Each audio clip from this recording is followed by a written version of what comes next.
get the Equality Act, and the Equality Act was saying that churches had to do LGBTQ weddings, had to have LGBTQ bathrooms, and their private church schools had to allow LGBTQ, it had to be taught there. They tried to get Puerto Rico and Washington, D.C. to become states. Mm-hmm. If the Democrats had packed the Supreme Court, had got 4 more new senators with Puerto Rico and D.C., if they had got the congressional districts drawn the way they wanted to, if they had done the things they wanted to, they'd have held power in America in perpetuity.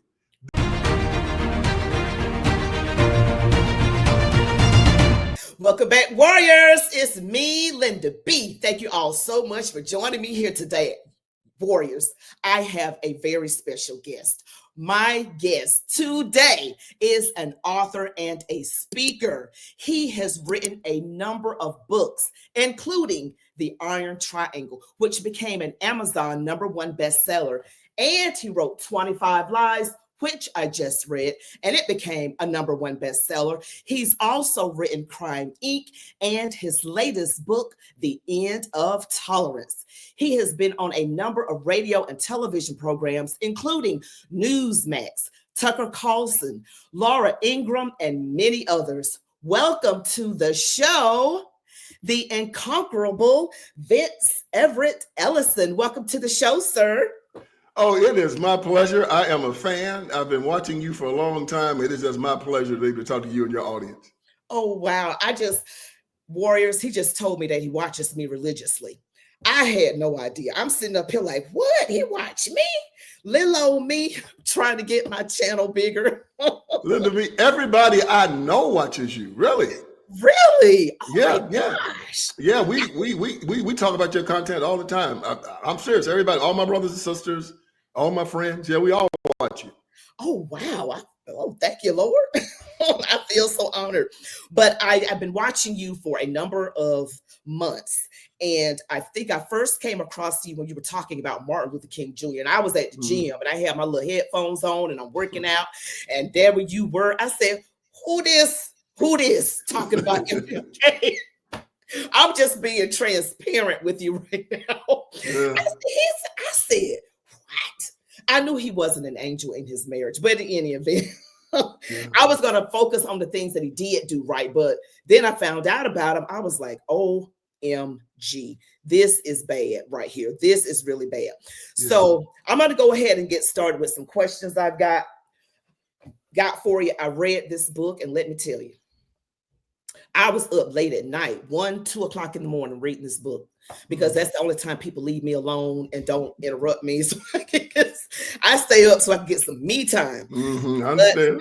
But, so that my audience, Vince, can know you, can you tell me a little bit about your background and how you grew up?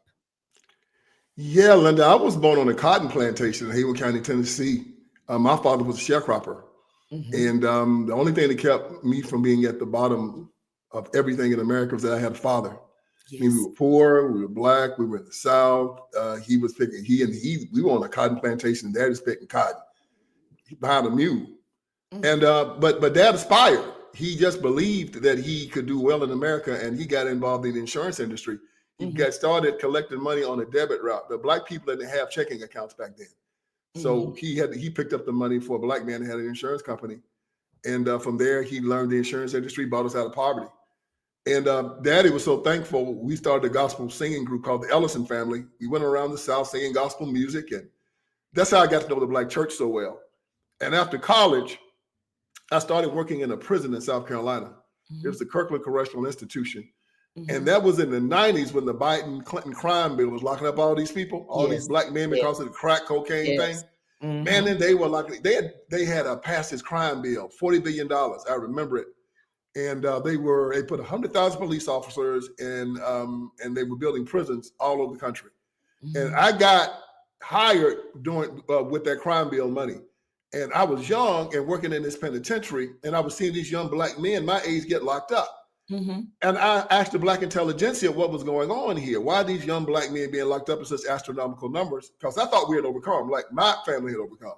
And of course, they told me if evil, rich, white Republicans hated Black people and just wanted to see them in jail. I was young and naive and didn't know any better. So I said, well, I'm going to leave the prison system, go into the ghetto, start a nonprofit to help these young black men. Mm-hmm. When I got into the ghettos, I saw something interesting. I saw Mm-hmm. no evil, rich white Republicans anywhere. Nope. You see a unicorn before you see one. But I saw a whole lot of black Democrats making a lot of money off of the chaos. Yes.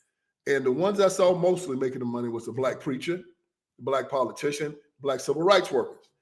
And I found out that these people were conduits between rich white liberals that live in Manhattan and live in Los Angeles. And their job was to keep black people voting for the Democratic Party by hook or by crook. Keep them poor, keep them ignorant, keep them afraid. And they got paid handsomely for it. I believe it. I believe it. Yes. And so I wrote my first book about it, and that was an iron triangle. I call these three entities the iron triangle: most black preachers, most black politicians, most black civil rights workers. Not all of them, most of them. Mm-hmm. And so I called them out. This book became a bestseller, and that's how I started my journey. And I've been hitting them ever since. Wow. I mean, that's an amazing journey. And that's something that, I wasn't really strong into politics until like last year, back in 23. And I noticed something. I said, you know what? It looked like these black Democrats. Mm-hmm. Ooh, my personal opinion is that a black Democrat about the worst politician in the entire world, because they act like they're your friend, because they look like us, but they do the exact opposite. They're enriching themselves, and they're not looking out for anyone but themselves. Yes. So, okay, I did read your book, 25 Lies, and I told you that. And let me just tell you, that book taught me some things. Mm-hmm. And I have down here, a lot of conservatives know that slave owners started the Democrat Party, the KKK, and later the Democrats were the orchestrators of the totally racist Jim Crow laws. But yet there's this theory of this thing called the Southern Strategy, where they say the political parties switched. What do you say to someone who believes that the political parties switched? Yeah, I tell them to go back to the election of 1876. And of course, this was, Abraham Lincoln got shot in 1865. So this was about 11 years after Abraham Lincoln got shot. The Civil War had been over 11 years. The Confederacy was over. The Union Army was down south, and they were protecting the black men. They were protecting their right to vote. But the whole South in the election of 1876 went Democrat. 1876, black people were voting. There were 3 times more black men in South Carolina than there were white men. There were 2 times more black men in Mississippi than white men. They were half and half in Georgia and in the state of Alabama. So how did the whole South go Democrat? Black people were voting for the Democratic Party even back then, because a lot of Confederates couldn't even vote. And so the Northern Republicans came down because they heard about the Mississippi plan. It was called the Mississippi South Carolina plan, and they said they were going to either bribe or intimidate or kill black people and make them vote for the Democratic Party, and they were going to run all the white scallywags, which were white Republicans, out of the South. And they used bribery, they used intimidation, and black folks voted for the Democratic Party. Then they made a deal with the Republicans to pull all of the troops out of the South, and they would give the presidency to Hayes. The Republicans pulled the troops out of the South, and the Democrats then took complete control of the South, and they've kept it up until the election of 2000, when George W. Bush became president. The Democrats had the South when Jimmy Carter was president. It went halfway south when Bill Clinton was president. The Southern strategy is a lie. The black people have always voted for the Democratic Party. Always. The first time black people really got the chance to vote was in 1960. And the whole South went for the Democrat Party. Black people voted for JFK and LBJ. Then in 1964, when they voted again, they voted for Lyndon Johnson. They've always voted for the Democratic Party. The only time they didn't do it was the election of 1872, and half the South went Democrat in that election. And that was only like about maybe 8 years after the Civil War. We've always voted for our master. We've always loved our master. Abraham Lincoln freed the slaves without their consent, without their knowledge, or without their participation. None of them ever asked to leave the plantation. And when he freed them, they were basically like, for what? We like it here. And they've never left. And they're still there to this day, most of them. Because I was reading about Reconstruction when Black men were given the right to vote and run for political office, and I read about what you were talking about, the intimidation, the terrorism, the lynchings, and all of that, just making sure that they vote Democrat or that they don't vote Republican. It was by threats and coercion. And what you said, I'm not gonna get ahead of myself. I'm not going to get ahead of myself, but I'll talk about what just came to my mind in just a moment. But I'm glad you cleared that up, because you can Google Southern strategy and Google will tell you that the party switch. That's another problem I have with, the information sometimes on the internet is not accurate. So I just want to mention, as you very well know, that we just had a president inaugurated, Donald Trump. He took the oath of office, and he's now the 47th president of these United States. Now, what caused President Donald Trump to get 22% of the Black male vote and 8% of the Black female vote? That is 30%. What happened? LGBTQ. The Democratic Party finally couldn't run away from it. LGBTQ has a visceral effect on Black men. When you start telling Black men that you're going to vote for a guy, you're going to vote for a party that's going to allow a demented man to go into the bathroom and watch your wife and your daughter urinate, that you're going to vote for a party that's going to castrate little boys and call them little girls, that's going to cut off the breasts of little girls and call them little boys, that you're going to vote for a party that's going to sexualize your child in school, that's going to pull God and the Bible out and let pornography and drag queens come in. Yes. Easy. When you tell them, man, that they are setting up a situation in California and in New York and in Minnesota where they call these states sanctuary states for LGBTQ children, where they can get on a plane and fly to that state and say sanctuary, and you can't come touch your child. And that child can get an operation, that child can get castrated, and there's nothing you can do about it. This is a society that these sick people are setting up. Joe Biden and Kamala Harris took Tennessee to the Supreme Court because Tennessee said that you cannot give children under the age of 16 or under the age of 18 sex change operations or hormone therapy. Right. Well, Joe Biden said, no, we want an unlimited, we want the age to be unlimited. So if you want to give a 1-year-old a sex change operation, you give it to him. They took Tennessee to the Supreme Court, and the Supreme Court listened to the case. And right now they're saying the Supreme Court is probably going to rule against Joe Biden and say, no, you can't do that to children. So when Black men started hearing this, when the Democrats started not being able to hide this any longer, when people like you and me started getting on the airwaves, getting on the internet and telling them about this LGBTQ thing, everything changed. And they couldn't hide from it anymore.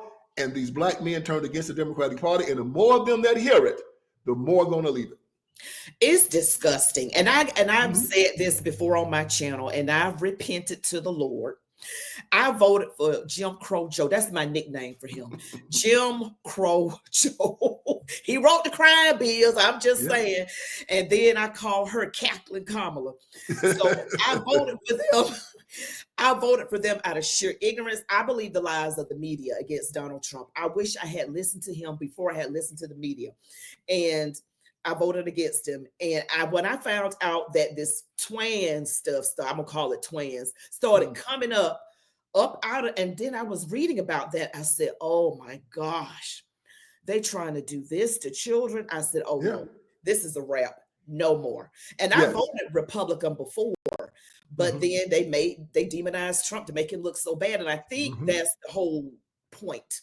To make him look worse than them, to make him look so bad that you just have to vote Democrat, because there are a lot of things about the Democrat Party I don't like, but because they made him look so bad, I said, I voted for what I shouldn't have voted for. But I told everybody, I said, y'all don't get on to me too bad.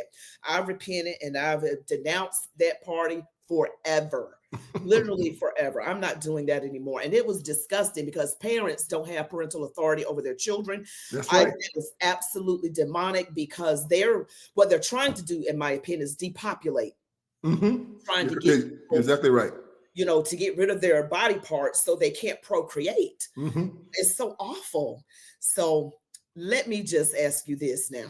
You kind of answered the question already. The question is, how in the world did the Democrats find themselves stuck with Joe Biden and Kamala Harris?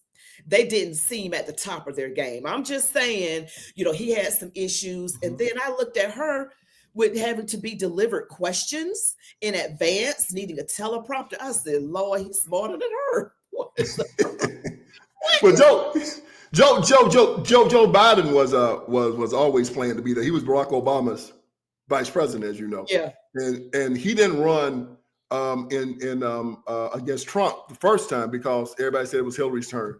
And then Bo Biden died and Joe went into a depression. So that happened. But the second time, Joe was ready to go. And Joe was always this extreme liberal that would do anything for power. And this extreme wing of the Democratic Party had taken over, the LGBTQ wing, the climate change wing, the abortion wing, and the open borders wing. Right. And they were controlling the party. And whoever wanted the presidential nomination had to completely bow to them. And Joe Biden said, I'll bow. They gave him the money. Joe got the nomination. Now, Joe didn't want Kamala for vice president. He did not want her. But Kamala, as you know, she didn't make it to Iowa. She didn't. When she ran the first time. She was such a terrible candidate. But she had people around her that were smart and they were calculating. So this is what she did. Joe Biden's looking for a vice president. The George Floyd riots are going on. As you know, this is 2020. Everybody going crazy. Yes. So Kamala told everybody she was black. She lied. Told everybody she's black.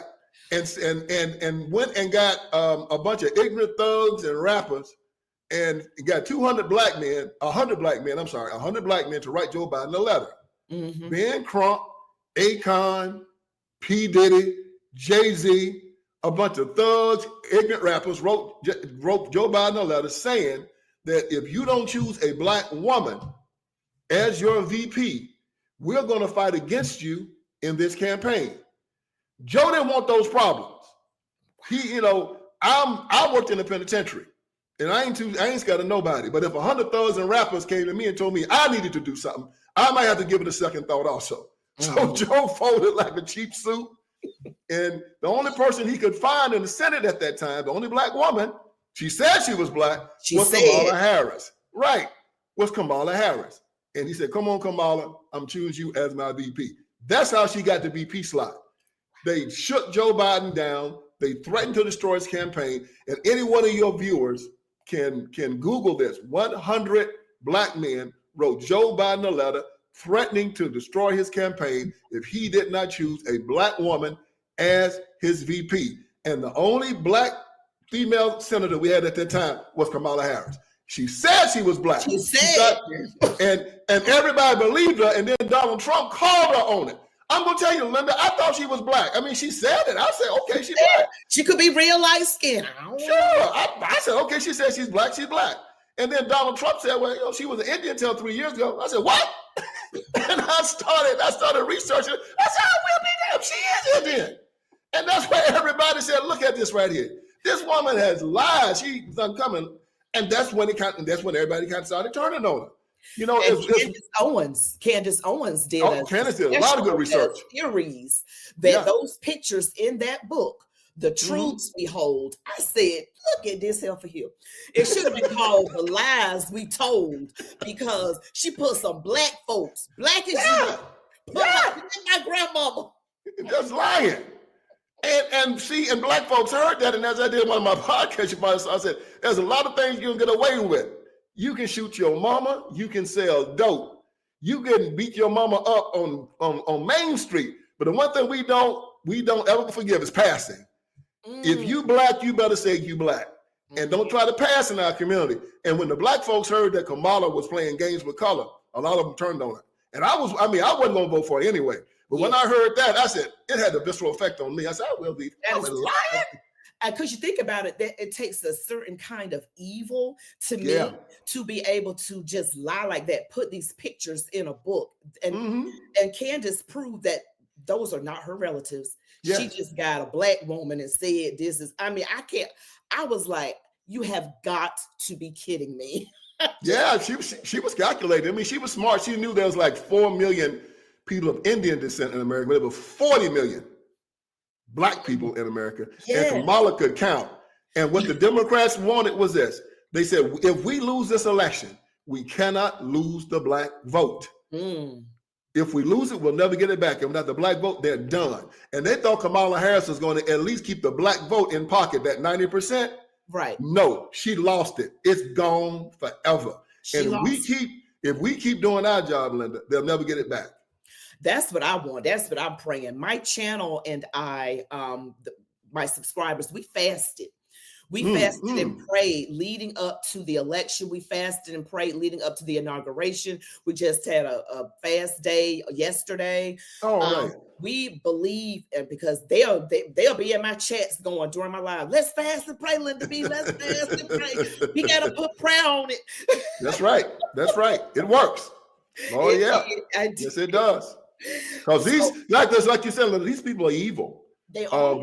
You've heard me say that they're part of perverts, liars, psychopaths, and anti-Christian bigots. Yep. Yeah, and Kamala Harris started her campaign in an abortion clinic. Mm-hmm. You know, good God Almighty. Now, we don't like abortions, and most Americans that don't even like it might say it's a necessary evil, but you don't celebrate it. You don't. This woman, these jokers had an abortion van riding around the DNC, trying to get women to come get abortions, even if you ain't pregnant, come get an abortion just in case. Had a vasectomy van riding around the DNC. They crazy. They don't want people to procreate, and no, they don't. Something. I think that that's the whole point of it. Black people don't procreate with the Margaret Sanger thing. Black people are looked at as human weeds, and then they went a step further and try to get the children when they're really young and mess up their bodies so they can't. I mean, this is another thing about abortion. I found out that they sell some of the tissues and baby parts. Like it's a business. Like literally everything that the Democrats come up with, if you look into it and research it a little bit, it's a business. Yes, it is. Money, but they pass it off as a human right. Right. You're exactly right. It's not a human. They sell it to you like it's a human right. But what it's really about is turning us away from God. Yes. That is the deep. That's what it is. That's what it is. Exactly. Everything they do. They got this pastor down in Atlanta by the name of O.C. Allen. He ain't nobody. He wasn't doing nothing. But guess what he did? He decided to marry another guy. And then Barack Obama invited him to the White House. Not because he baptized 1,000 people, not because he brought 1,000 people to Christ, not because he's evangelizing and bringing people to Christianity and to holiness. No, he brought him specifically because he decided to mock God. Mm-hmm. And that's how he got invited to the White House. And what did they tell people? If you do this, we will elevate you to the highest heights. This is who these people are. They had 50 years of hip hop at the White House, celebrating hip hop music. Hip hop music, the N word, the W word, the B word, Cardi B, Gorilla, all of them. I'm turning on the TV to watch Kamala Harris's first big rally in Georgia. I turn on the television. I'm seeing Megan Thee Stallion. Megan Thee Stallion. They're just twerking, just shaking like it's 29 degrees below zero. Just up there shaking, and got two other women beside her. They're just shaking. That's what the hell is this? They're just going. And you know what? I'm nosy. My husband will tell you that I am nosy. I've always been a nosy child. I'm always reading stuff. But I looked up the lyrics to that song. She said, "Oh, isn't it terrible?" And somebody in my family said, "Ooh, what did you do that for?" I was just curious. I said, "Oh my!" I clutched my pearls. What? Oh, that is disgusting. Yeah, and she had her own stage representing her. And when you have people on stage, you say, "You are representing me. I am who you are." And then she's gonna bring Offset on stage. Offset got like been in jail 15, 20 times. Oh. Hey, probably got charges on him right now. And I'm saying, why would you bring all the good black folks or white folks you could bring on stage to represent you? Mm. You're gonna bring these people, and then you wonder why black folks killing each other, why black children are so insane, why our communities are in such disarray, it's because we show them these people and tell them these are the people you should emulate. These are your paradigms of virtue. These are the people we're elevating. And this is why she had to go, because anybody that would do that to me is sacrilegious. Sacrilegious. And you know what she said at her rally, you know, as they said, Jesus is king. She said, you must be talking about the other rally. Yeah. The street. Yeah. You know, she shows who she is. Yes, she does. Because her history in California was horrible with separating families. To me, the Democrats have a history from slavery to now with mass incarceration of separating the black families, taking a black man out of the home through mass incarceration, and also through welfare. So they are the party of that. And yet they are. Still, most of the black people still say, yeah, but Trump is, I'm like, Lord have mercy. Only thing they can come up with is Central Park 5, that op-ed he wrote. And what else? Oh, his family didn't rent to black people in the 70s and 80s. If they mention that one more time, I'm like, y'all need to come up with something new, because that is decades old, way before he was in politics. And when I looked into that apartment stuff, it was really because the people didn't have the money, and it was Section 8. They were trying to get out of Section 8. But they pushed it out as other than what it really was, which is what the Democrat-led media does. That's what they do. That's what they do, and that's just horrible. But and they just tend to forget that Joe Biden locked up about 5 million black men in the 90s. I know. Just destroyed a whole generation of the whole black community. Forget that. It's crazy. Cognitive dissonance, Stockholm syndrome is what you say. There it is. Yes, ma'am. So on page 162 of your book, 25 Lies, you said the Democrat Party has stolen every election for the past 160 years. How do you know this, and how did they do it? Yeah, I started with the Mississippi and the South Carolina plan in 1876. The Republicans came down and they found out, because the whole South went Democrat, and the Republicans didn't believe it. So they went to South Carolina and they did some investigation. 101% of the people that could vote voted in South Carolina in that election. 101%. That's impossible. They found so many shenanigans, shooting people, hanging people, murdering people. I have some things written in my book that they still have in the record from Congress, where they talked about how they would beat children to death and all this kind of thing to make sure that black people voted the way they wanted them to vote. So we found out they tried to steal that election, but the Republicans got it back. They made a deal with the Democrats. They took it back. But then they started Jim Crow. And for 100 years, literacy tests, 8-box rule, the poll taxes, they stole every single election. And then in the 1890s, all of the southern states had Democrat Party conventions where they said that black people could not vote in their primaries. So they were all white primaries. So the black people didn't even have a party they could vote for. So the Democrats would choose the people that were running, and the black people could supposedly vote for those people, but then they would have these literacy tests where you would have a white person that decide whether you passed it or not. They have an 8-box rule where you have to put the right candidate's name in each one of the 8 boxes.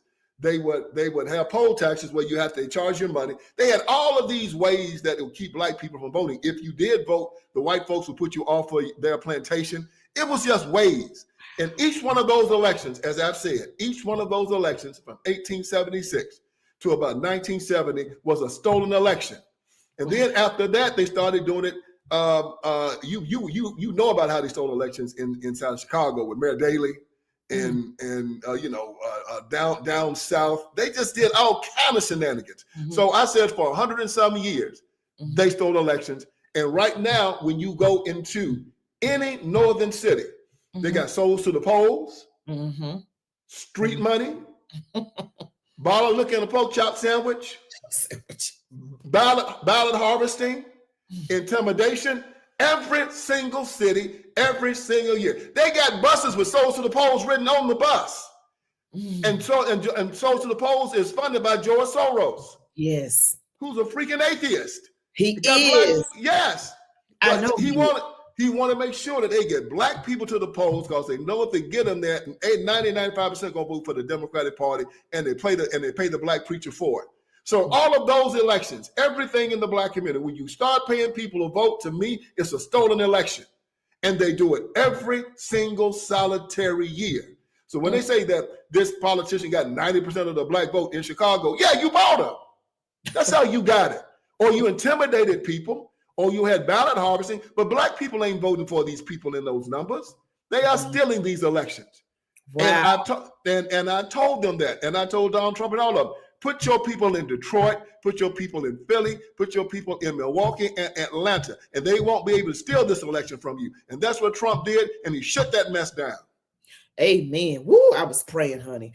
But so this leads to my next question. So what happened in 2020? So what happened? Oh, it was COVID. I mean, these state legislatures allowed Fauci and all of them to make fools out of them with COVID. And they allowed rules to be changed. They allowed ballot harvesting for the first time.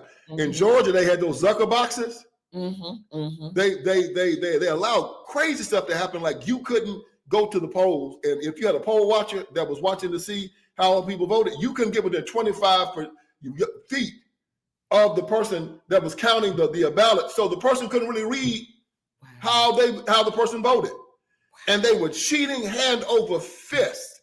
And people came out complaining, but the COVID rules were in play, and because the COVID rules were in play, they stole those elections, and it was nothing nobody could do. And then after the elections were stolen, they pulled all those COVID rules back because Trump and his people raised so much hell about it. And now the poll watchers and everybody could do their job. The Zucker boxes were gone. The ballot harvesting was gone. All the things that they had allowed because of COVID, and they saw they had been made fools out of, like that's how Raphael Warnock and Ossoff won down in Georgia. The Zucker boxes.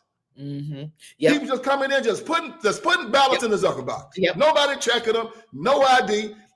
They were allowed mail-in ballots. Mail-in ballots. You didn't have to have any ID, no social security number, nothing on them. And they would check them. They would just send them to you in the mail. You have 5 of them in one mailbox, and none of the people live there. And if you wanted to, you could fill them out and send them in, and they would and they count. So it was all of these crazy shenanigans in 2020 that led to Trump getting beat, and it was all cheating. And that's why Trump says today, and I'll say today, they cheated him out of that election.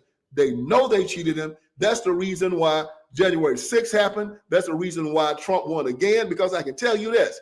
If Trump had not gotten all those votes, he wouldn't have got them this time. The same people that voted for Trump in 2020 voted for Trump again. That's how he won. And some extra folks like me. and some extras. There you go. Those that learn better. So that's what I thought about, because I remember, and this was in my TDS years, I wasn't liking Trump, but I remember my mom had a stroke and she had to come live with me, and she couldn't write. And I had to fill out the form for her. And I remember Donald Trump saying they're going to cheat. And then he said, there's no way to identify who the person is. And when I filled it out for my mom, I noticed that on the form. I was like, and I had this sinking feeling that he was telling the truth. How many people are doing this? While I'm filling it out for her. And I'm just like, oh my God, there's nothing here that you can see who this is. Right. And I just sent it in, and that right there showed me that he was telling the truth, even though I still didn't like him and all that kind of stuff. But when I saw that, and I saw it by accident, I wasn't looking for it, because I was just like, I can't believe this. There's nothing on here. That's what makes me think that the whole thing with COVID was kind of like manufactured anyway to come up with this Zucker boxes and all of that. So you can use that reason to get people to vote that way. I mean, that's just what I say. I agree. I agree. That was part of it. They got a lot from the Biden administration. They were this close to getting everything they wanted. People forget that when Biden came in 2020, he had the White House, he had the Senate, and he had the House. And they tried to pack the Supreme Court. They tried to get the Equality Act, and the Equality Act was saying that churches had to do LGBTQ weddings, had to have LGBTQ bathrooms, and their private church schools had to allow LGBTQ, it had to be taught there. They tried to get Puerto Rico and Washington, D.C. to become states. They tried to pass a law that said that the Congress itself would do redistricting, not the state legislatures. And then they was going to force the public to fund their campaigns. The only thing that stopped this was that two senators, Joe Manchin and Kristen Sinema, said, we will not vote for this. They ran them out of the party. That was the only thing that stopped it. If the Democrats had packed the Supreme Court, had got 4 more new senators with Puerto Rico and D.C., if they had got the congressional districts drawn the way they wanted to, if they had done the things they wanted to, they'd have held power in America in perpetuity. That's what they were after. And they almost got it. And that's what 220 was all about. And they were this close to getting it. And Kristen Sinema and Joe Manchin said no, and they ran them out the party for it. They are no longer in the Senate. Wow. Whew, just amazing. I want to switch gears just a little bit. I want to talk about Black Christians. So what do you say to Black Christians who vote Democrat, knowing full well what this party promotes? Yeah, apostates and they're hypocrites. And if they don't stop, they're going to end up in hell. This is not a game. You are voting for a party that's openly hostile to God. That tells you that who says that we are going to build schools that say God is not welcomed here. God is not welcomed here. You are voting for a party that says we're going to abort children up to the 9th month. The 9th month, and then sometimes after the child is born. There's this thing where they had a born alive bill that says if a child survives an abortion, that the doctor has to render aid to the child or the doctor gets in trouble. It passed the House in 2023. They sent it to the Senate. Chuck Schumer was over the Senate then. Chuck Schumer wouldn't let it be heard. And the born alive bill was defeated. They're going to do it again. And Trump has said that he's going to sign it this year. So you're voting for a party that believes in abortion up to the 9th month, a party that does not believe in school choice, a party that allows fentanyl to come across the border and sex trafficking across the border. Fentanyl that kills 100,000 Americans a year. And they've lost, last year they lost 300,000 children coming across that border. And they put those children into sex trafficking. They take them down to Las Vegas. They take them to Los Angeles, which is the porn capital of the world. And they have these children doing horrible things. And these people have this group called NAMBLA, the North American Men Boy Love Association. I've heard of that. Yeah, who wants to end the age of sexual consent so they can have sex with boys 5, 6, and 7 years old. See, this is an evil institution. And these people are anti-God, they're anti-family, they're anti-life. And you have Christians who say they're Christians voting for such a thing. And they don't believe they're going to be held accountable for it. Yes, they will. Because Jesus Christ said, and you couldn't have found anybody in the world more peaceful, more loving than Jesus Christ. He looked at the children and he said, anybody harms one of these little ones, it's better that a millstone be tied around their neck and they be thrown into the sea. Well, I hope these Democrats can swim. I hope that's right, with that millstone tied around your neck. That's right. Wow. I mean, I knew that they were awful, but like I said, they made Donald Trump look like this total racist and Nazi, and I just can't believe I was duped like that. I still think about it, and I'm just like, my God. So now I understand.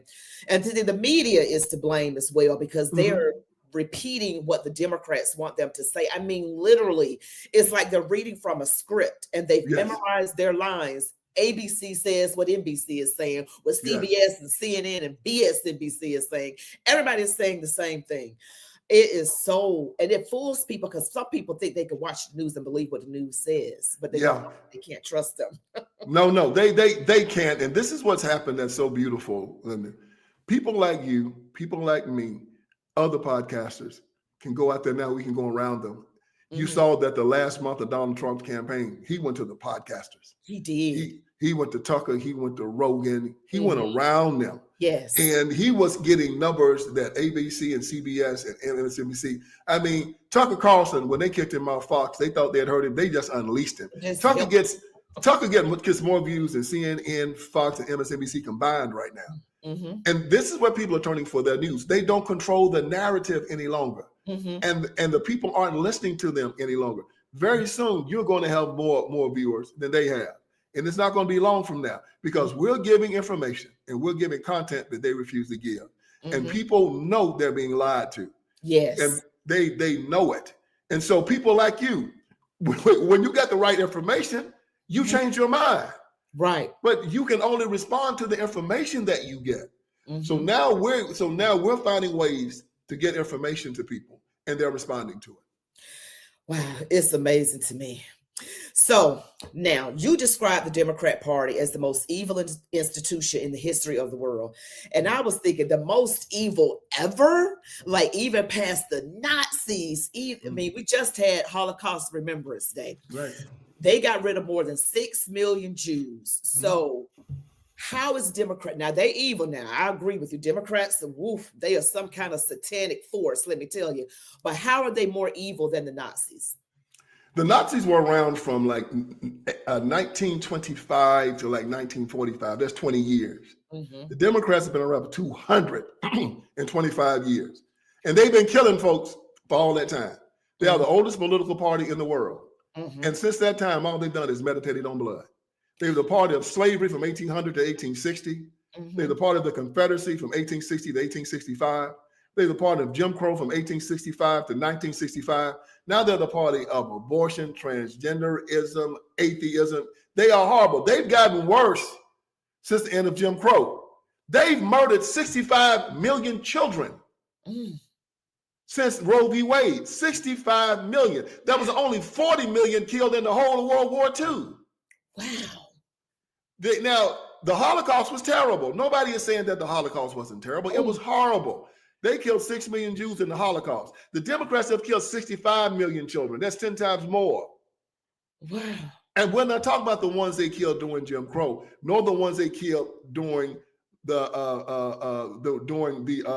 Civil War, nor the ones they killed from 1800 to 1860 during slavery. They've been a murderous party since their inception. And now they talking about trying to get this type of euthanasia passed in all these states now to try to help people take their own lives when they think they're terminal or when they just don't want to live any longer. I just want to commit suicide. You can go to a doctor and have him give you something and you just die. They're pushing that now.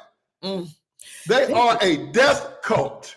Yes. And right now, if you look at the birth rate of America, it should be at 2.1. 2.1 means we're replacing our population. Right. And what it means, it's at 1.6. And it's been that way for the last 10 years, ever since the Supreme Court passed gay marriage. That's where it's been. And the Democratic Party is the party of gay marriage 100%. And all it did was make a mockery out of marriage. And when you start counterfeiting things, that's why people don't like counterfeit Gucci and counterfeit Louis Vuitton. When you start doing that, you cheapen the original. Yes. That's why you don't have counterfeit money out there. You cheapen the original. Marriage is the same way. Right. When you got men marrying men, women marrying women, and all this kind of stuff, it cheapens what God has set up. Absolutely. And now people don't even get married no more. They don't get married, they don't have children, and the whole family has become a mockery because the Democratic Party has made a mockery out of it. Men can marry men, women can marry women. It wasn't set up that way. God set up marriage, and they made a mockery of it. I remember in June of 2015 when Barack Obama was behind this whole thing where the Supreme Court made marriage legal all across America between people of the same gender. I remember sitting in my bedroom thinking, we are under judgment. Is what I thought to myself. I said, oh, we are in some trouble now. We are in trouble. And I've said it on my channel before that Satan doesn't know how to say, oh, that's too evil. We can't go that far. It gets worse and worse and worse. It went from pride parades with people's clothes on. Then they started having pride parades where they looked like they were getting naked.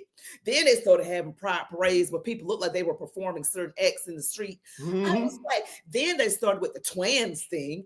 And I was like, oh OMG. Now they got NAMBLA, you know, a Men and Boy Love Association, whatever it is. And I'm just like, this is just too much. Yeah. You know, Donald Trump, if anybody is gonna, and I believe God is using Donald Trump, I never said he was perfect. He a little rough around the edges, but you know, I can appreciate it because he speaks his mind. Yes, he does. What the hell? Yeah. He has no filter. He gonna get no trans in the military. No woke stuff. None of that either. And the left is gonna try and make it seem like he's taking away our rights. He's a Nazi. I'm like, shut up and sit down. Well, that's what's going on now. See, people like you, even in the 2016, 2015 with Barack Obama, knew this was wrong. But the press didn't put it together and say the Democratic Party is behind this. Yes. And that if you vote for this, you are complicit in it. These are things we're making plain to Black people now. Right. That you are complicit. You can't vote for this and say, well, I voted for it, but God ain't gonna hold me accountable for it. Yes, he will. You are putting these people in power. I use this example in my documentary. If a guy comes to my door, knocks on the door and says, Vince, give me your gun, I'm gonna go kill Sam. You gonna kill him? I'm gonna kill him. Here's my gun, go kill him. Guy goes, kill Sam. The police come, arrest him. Where you get the gun? I got it from Vince.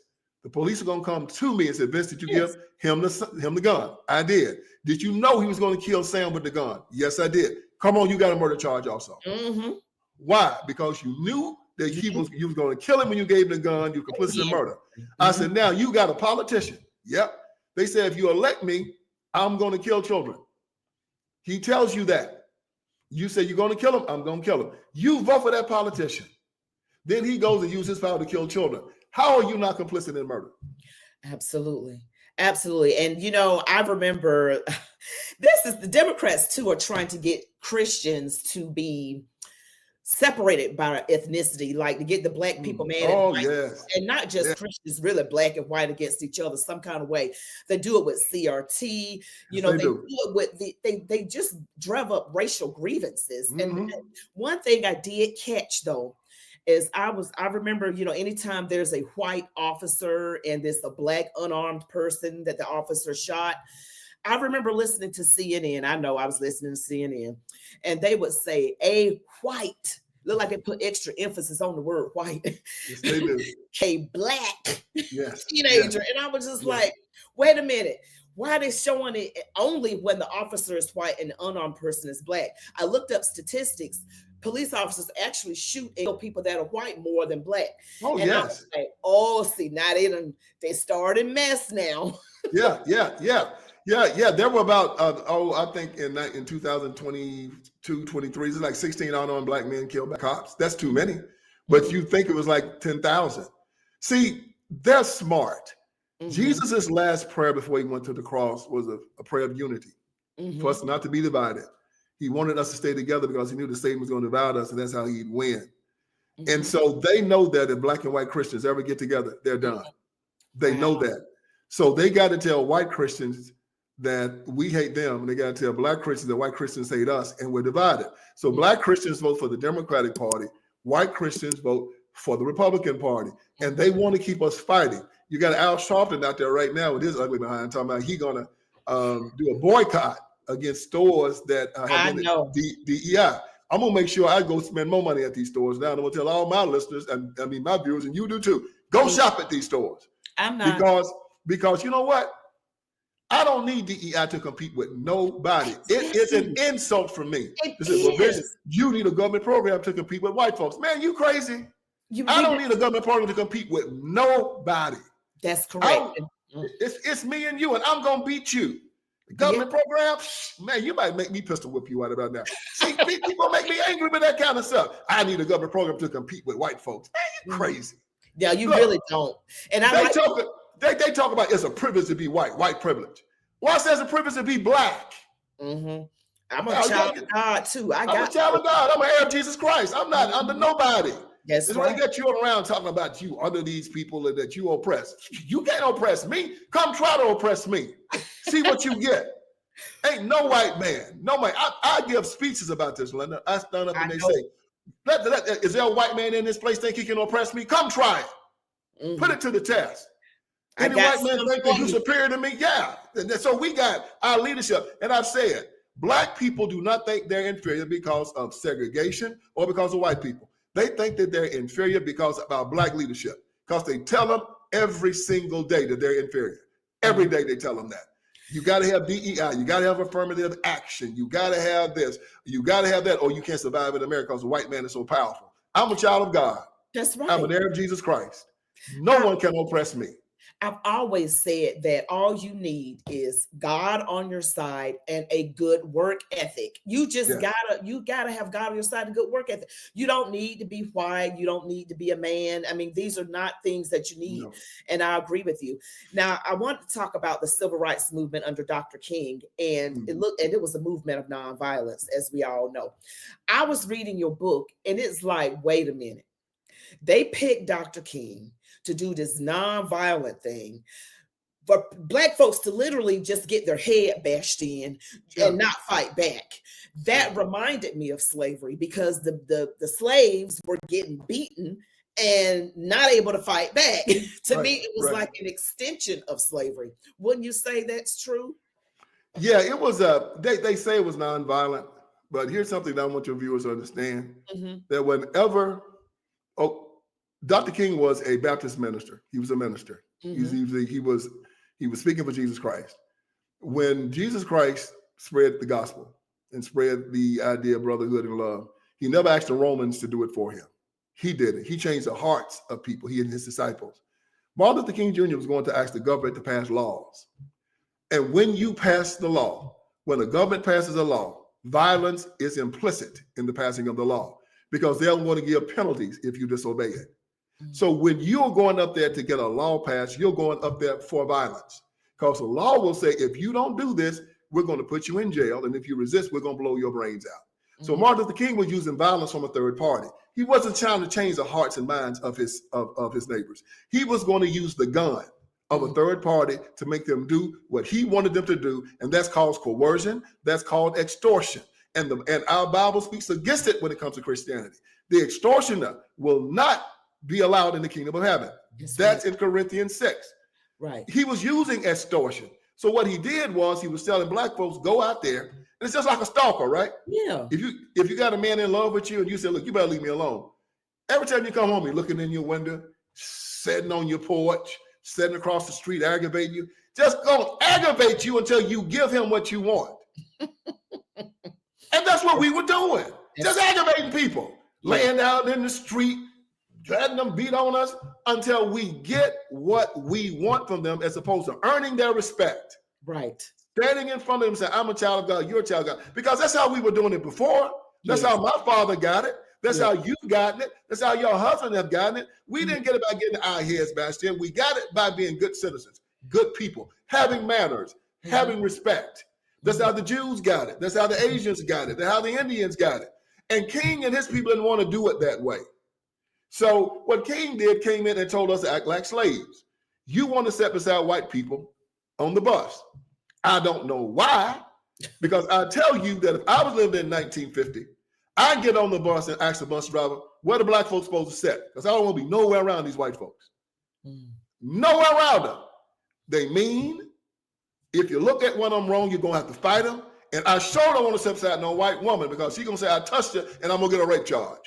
Where the colored folks said, that's where I want to be, okay?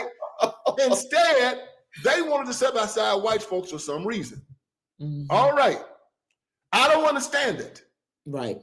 Because King started with the premise that segregation made us feel inferior. Well, why didn't it make white folks feel inferior? You know why? Because white parents didn't teach their children they were inferior, and our parents taught us that we were.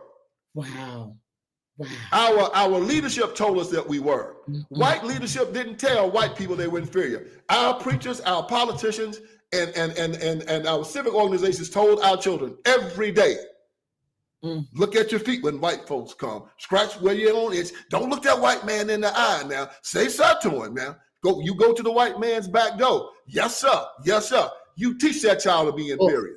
That just hurt me when you were saying that. That really just I don't know why it just did something to me, because Yeah, I know you've seen it. what's happening. Yeah, it happened. You've seen it your own. Oh, you see it with your own. And today they do the same thing. They tell these black children that you're going to need affirmative action. You can't make it on your own. You're oppressed. They tell them they're oppressed in the United States of America. They tell them about white supremacy, and they tell them about we're fighting for equality. Linda, when you tell somebody you're fighting for equality, you're saying that you're inferior. That's right, because you're literally saying, if I got to fight for equality, that must mean I'm not equal. I'm not equal. That's what It's just that simple. And I tell people all the time, you don't fight for equality, you fight for justice. Justice is what we're after. The Bible speaks of justice, not equality. We fight for justice. God is a just God. He don't treat people equally. He gives you what you deserve. And that's justice. This is equality. Me and you, same scenario. Okay, God comes and pushes you down. You pull out your gun, you shoot him. Guy weigh about 175 pounds, okay? Same guy, 175 pounds, comes and pushes me down. I weigh 225. I pull my gun and shoot him. Equality means me and you get the same charge, a manslaughter charge. But if it's justice in the same situation, you go home because you're a lady. You're a small woman. This is a big man. Justice means you go home. But me, justice means I go to jail. Why? Because that man was unarmed. He pushed me down. I could have stood up and fought him, and it would have been a fair fight. That's justice versus equality. We are fighting for equality. Equality is a communist, Marxist construct. It is. Justice is a Christian construct. And when we hear equality, we're supposed to know. Why? Because I'm not equal to anyone. We're individuals. God made us all as individuals. You're an individual. I'm an individual. You and I are not equal. We are not equal. God doesn't even treat us equally. We are different. Right. But we want justice. Right. And God says, I am a just God, and I will bring justice to the world.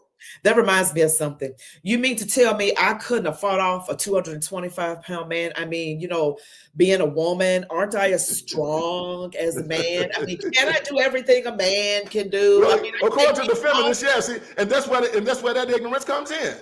Just like that. Equality, not justice. They don't want justice. They want equality. And we always have to fight back and say, no, we want justice, not equality.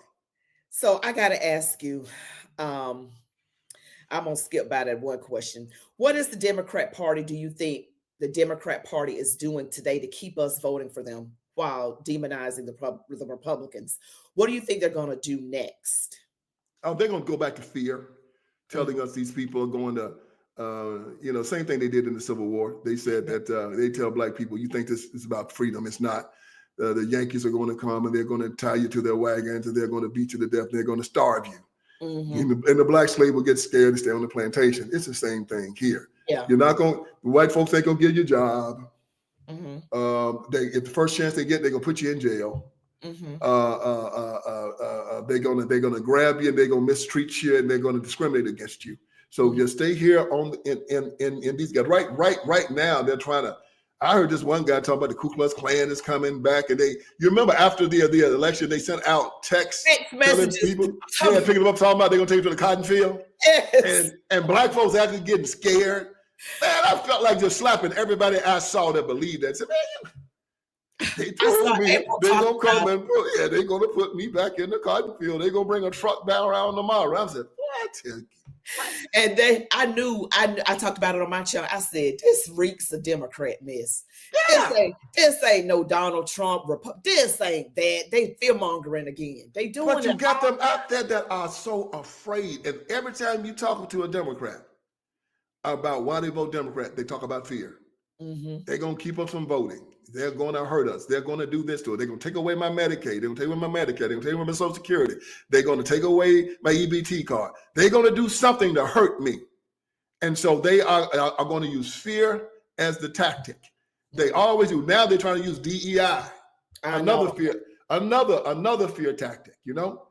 And now the Black Caucus, every member of the Black Caucus is also part of the Rainbow Caucus.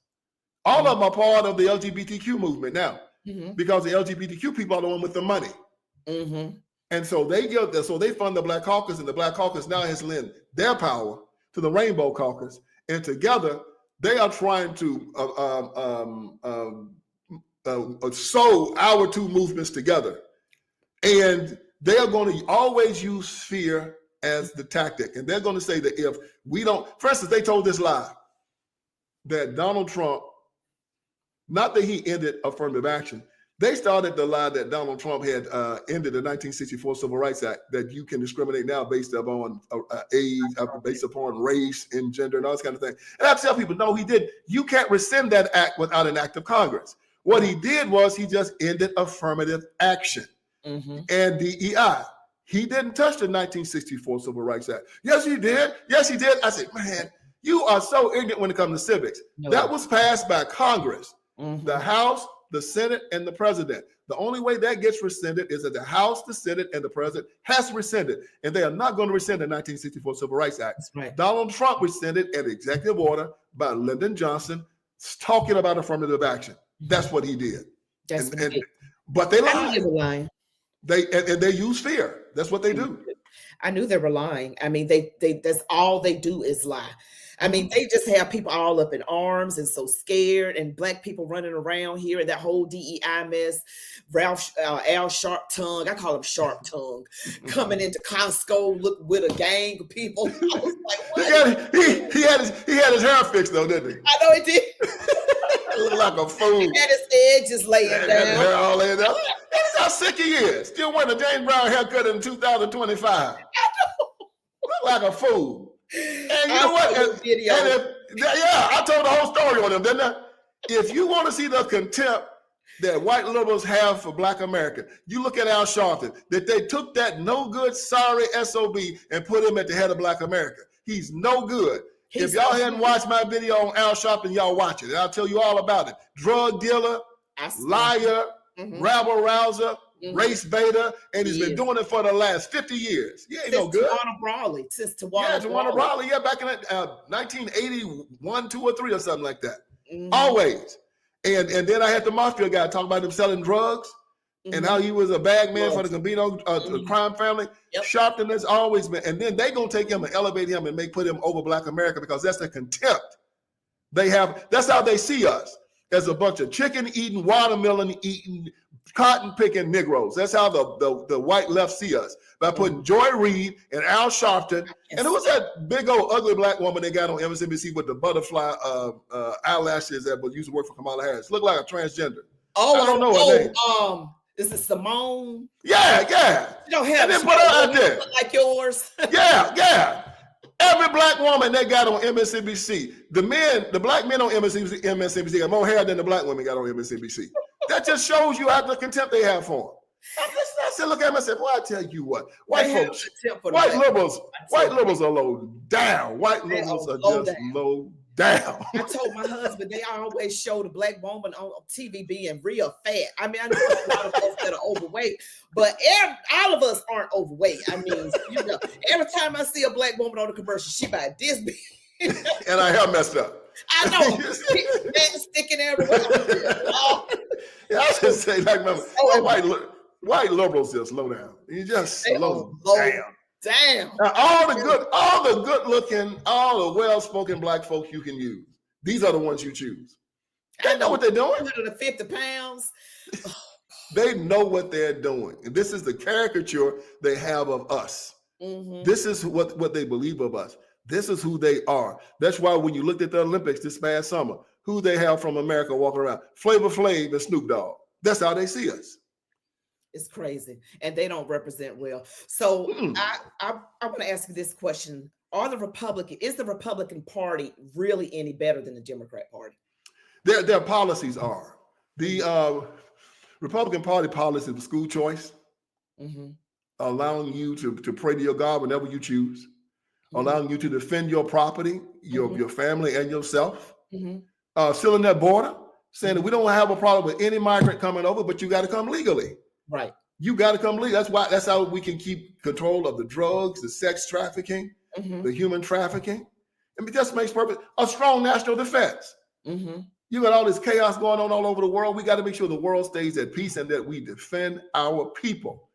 Cutting taxes. I want to keep as much of my money as I possibly can. You and I both know that the more money we keep, the more we stimulate the economy, and the better the economy does. Stopping this stupid climate change bull crap. They can control the weather. They can control the weather. And starting and trying to build a culture of life back in America again, where we don't want to have abortions anymore, where we want to get married, where we want to have children, where we want to see our country blossom and flourish again.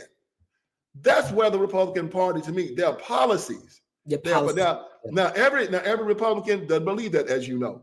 But the policies of the party, if Black people grab hold of those policies, and I call them conservative principles that are in the Republican Party, if we grab hold of those principles, we will do well and we'll flourish in America. How can the Republicans get more of the Black vote, like at least half? We almost did it this last time. Just tell the truth on the Democrats. Okay. Just tell the truth.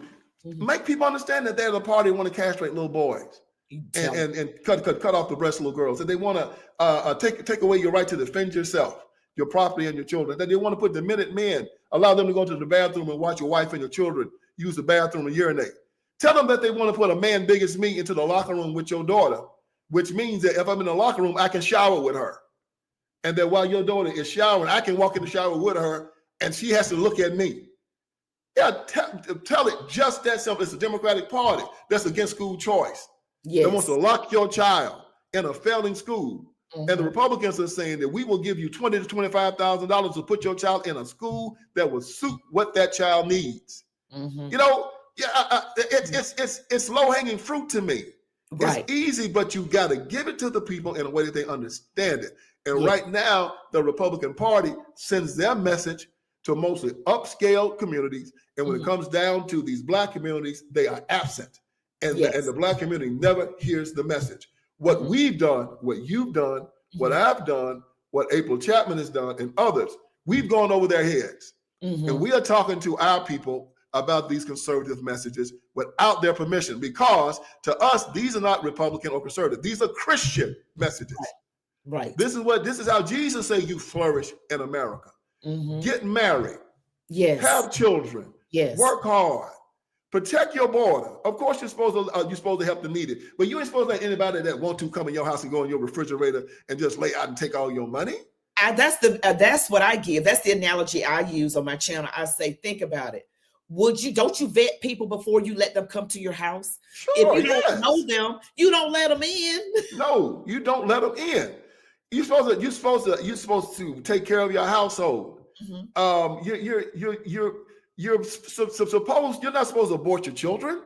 Right. You're supposed to be able to pray to God whenever and however and wherever you please. Period. Yes. These are the things that the Republican Party talks about. But again, these are Christian virtues. Yes. These are not so much as Republican virtues as far as I'm concerned. I tell people I'm a Christian. I look for the candidate in the party that matches my Christianity. Whoever, I don't care what party it is. If you're a candidate that matches my Christianity, you get my vote. But I cannot be a Christian and say I'm going to vote for a person that will harm a child. Right. I just cannot do it. When people say, why do you call the Democratic Party evil? I say, I'll make it easy for you. Here's my definition of evil. Anyone that will harm a child. Exactly. Anyone. And you're talking about aborting a child up to the 9th month? You're talking about castrating children? You're talking about locking children in failing schools that won't teach them how to read or write? You're talking about allowing children to be sex trafficked across that border? Yes. Where they're doing all kind of horrible things to these children? It's horrible. You're an evil institution. And all of you atheists out there that hope that Christianity is outlawed or thrown away, you better hope I'm dead before they do it, because if I didn't believe in Jesus Christ, I'd be dealing with all of y'all right about now. Absolutely. I just got to tell you. All right, so I really thank you, but I want to close this out. I'm reading from page 156 of 25 Lies, and I'm going to leave all the links to your books in the description below. It reads, here is the real truth, a truth that Democrats will hide from Black America and all of America and will die before they reveal it. There are 3 rules to personal and economic success in America. None of them include being white. Educate yourself. Work hard. Believe in God. Then, as Henry David Thoreau wrote in Walden, quote, walk confidently in the directions of your dreams, end quote. That's right. There it is. And that's what, and you've done that, Linda B, and you've been successful. Your family's successful. Your husband, you said, been married 24 years? Yes. February 3rd is our wedding anniversary. That's a blessing. And again, we're Black people in America, and you know Black people that are doing well, and they follow these basic guidelines and criteria. Mhm. And you look at people that do well and people that don't do well, and you get angry at these Democrats that are telling Black people all the time about what they cannot do, what they cannot do. And then we see waste. Mhm. And nothing makes me more angry than waste. And I see so many wasted lives. That's why when I worked in the penitentiary, I had to leave. I saw so many young Black men wasted lives. And I said, we have to do something about this. We had a tipping point in this last election. Mhm. I'll tell people now, it wasn't Donald Trump so much that won this election. It was people like you, it's people like me, it was other Black podcasters, many of them that you know, that went out there and we told the truth. And we went over the heads of the GOP, the Republicans, and everybody else. We told our people the truth and they heard it. And we turned enough of them away from the Democratic Party to save this nation. And this ain't the first time we saved it. We are always here in America's time of trouble to pull it from the brink of disaster. We've done it again. We're going to keep on doing it. Wow. Well, I just want to say I thank you so much for coming on my show, agreeing to come on. I mean, we're fans of yours. My husband just kept telling me, make sure you tell him that. I said, okay. But yes, thank you so much for joining me today. And we have to do it again, maybe. I don't know. Maybe. Look, anytime. It was a pleasure. It was a great conversation. I'm so glad I had an opportunity to talk to your viewers. Thank you so much. You have a great day, Mr. Vince Everett Ellison. And I'm going to leave the links to all his book in the description below. 25 Lies. And also I'm going to show people how to get to that documentary, Will You Go to Hell for Me? That was amazing. That blew my hair back, really. Thank you so much. You have a good day. Thank you, ma'am. Thank you so very much. Bye-bye.